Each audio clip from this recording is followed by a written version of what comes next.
바울의 설교를 들은 이들 가운데 두 가지 반응이, 서로 다른 반응이 일어납니다. 찬양과 감사의 반응이 이방인들에게서 나왔다는 거예요. 그리고 유대인들은 자신들의 특권을 건드리는 것으로 여겼는지 비방하고 시기하면서 말씀에 반응을 했어요. 같은 주님의 말씀인데 어떻게 이렇게 다른 반응이 나올 수 있는 걸까요? 여러분, 하나님의 말씀 앞에 어떻게 반응하느냐가 우리의 인생길의 방향을 완전히 다르게 결정합니다.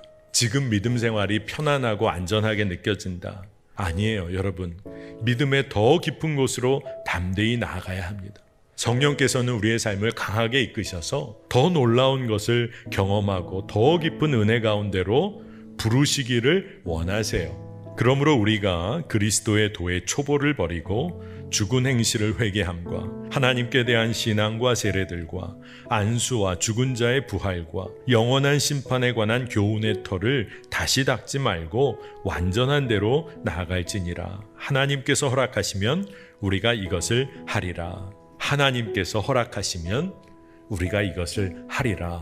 더 깊은 곳으로 나아갈 수 있다는 것입니다. 우리가 말씀의 이끄심을 따라 나아가려고 할 때 두려울 때가 있어요. 그러나 여러분, 두려워하지 않을 이유가 우리 가운데 있는데 그것은 하나님께서 당신의 약속을 잊으신 적이 없으시다는 거예요. 그리고 하나님은 하나님의 말씀하신 대로 그 일을 이루어 오셨다는 겁니다. 지금도 우리의 삶에서 하나님의 약속의 말씀을 이루고 계세요. 그런데 주님은 그렇게 신실하게 우리에게도 나에게도 다가오셨는데 우리들은 지독할 정도로 주님 신뢰하지 않고 주님이 원하시지 않는 다른 길을 택해 나아가고 살고 있다. 어떻게 그런 삶을 살 수 있는지 우리가 점검해 봐야 하는 것입니다.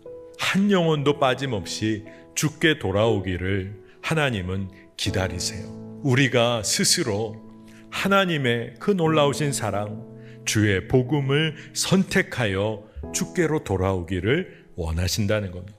여러분, 이제부터 우리가 정말 하나님의 말씀을 붙잡고 복음을 선택하여 살아가야 합니다. 나의 삶을 변화시키지 않는 복음은 사실 복음이 아니에요. 믿음으로 더 나아가 예수님을 힘입어서 주의 말씀에 반응하고 순종해 보는 겁니다. 여러분, 복음을 살아내야 합니다. 오늘 이것이 주님 주시는 말씀으로 붙잡아지시기를 축복합니다.